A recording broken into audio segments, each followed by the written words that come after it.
ഒരു നിമിഷം, ഇപ്പോൾ പി ജയരാജൻ ചേരുന്നുണ്ട്. കൂത്തുപറമ്പ് വെടിവെപ്പിൽ പരിക്കേറ്റ് ചികിത്സയിലായിരുന്ന ജീവിച്ചിരുന്ന രക്തസാക്ഷിയായിരുന്ന പുഷ്പൻ അന്തരിച്ചിരിക്കുകയാണ്.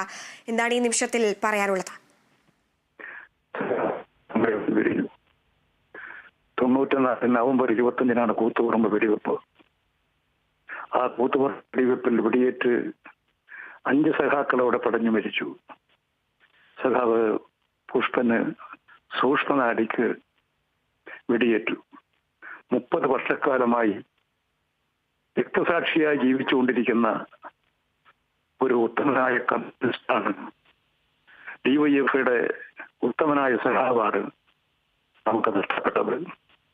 ഈ 30 വർഷക്കാലം രാഷ്ട്രീയമാക്കുകയും താൻ കിടന്ന കിടപ്പിൽ നിന്ന് ടെലിവിഷൻ ചാനലുകളിലൂടെ കാര്യങ്ങളെല്ലാം മനസ്സിലാക്കി രാഷ്ട്രീയമായ അഭിപ്രായങ്ങൾ പറഞ്ഞുകൊണ്ട് മനസ്സിലാക്കിക്കൊണ്ട് സഖാക്കൾക്ക് കരുത്തും ഉന്മേഷവും കൊടുത്തുകൊണ്ട് മരണശൈലിയിലായിരുന്നു. 30 വർഷക്കാലമായി ഒരേ കിടപ്പിലാണ്.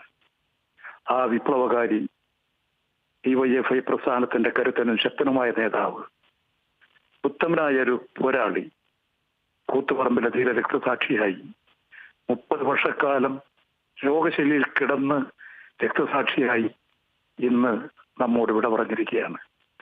ആ സഖാവ് പുഷ്പന്റെ വേർപാടിൽ അദ്ദേഹത്തിന്റെ ജീവിതം ഒരു പാഠപുസ്തകമാണ്.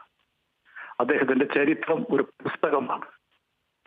ഇത്തരത്തിലൊരു മനുഷ്യജീവിതം ഇന്ത്യയുടെ ചരിത്രത്തിൽ ഉണ്ടായിട്ടുണ്ടാകില്ല. ലോക ചരിത്രത്തിൽ പോലും ഉണ്ടാകാത്ത ഒരു ദുഃഖ സംഭവമായിരുന്നു പുഷ്പന്റെ ജീവിതം.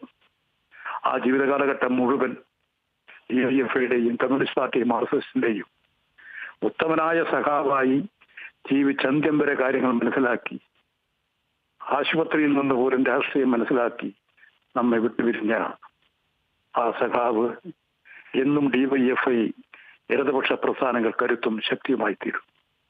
സഖാ പുഷ്പന്റെ വേർപാടിൽ ഞാൻ എല്ലാ ദുഃഖവും രേഖപ്പെടുത്തുകയാണ്.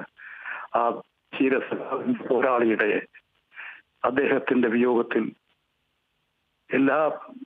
ആ ദുഃഖങ്ങളിൽ പങ്കാളികളാകുന്ന എല്ലാവരോടൊപ്പം ഞാൻ ചേർന്നുകൊണ്ട് എന്റെ അന്തിമ അഭിവാദ്യങ്ങൾ അർപ്പിക്കുകയാണ്. വളരെ നന്ദിയുണ്ട് ഈ ഒരു നിമിഷത്തിൽ ഞങ്ങളോട് പ്രതികരിച്ചതിന്. ബിനോയിലേക്ക് പോവുകയാണ്. ബിനോയ്, ഇപ്പോൾ പി ജയരാജൻ അടക്കമുള്ളവർ വളരെ വൈകാരികമായിട്ടാണ് നമ്മളോട് പ്രതികരിക്കുന്നത്. അവരെ സംബന്ധിച്ച് അവരുടെ കൂടെ ഉണ്ടായിരുന്ന ഒരു സഖാവാണ് അവർക്ക് നഷ്ടപ്പെട്ടിരിക്കുന്നത്. ചരിത്രത്തിന്റെ താളുകളിൽ എപ്പോഴും ഓർക്കുന്ന ഒരു സഖാവാണ് പുഷ്പൻ എന്ന് നമുക്കറിയാവുന്ന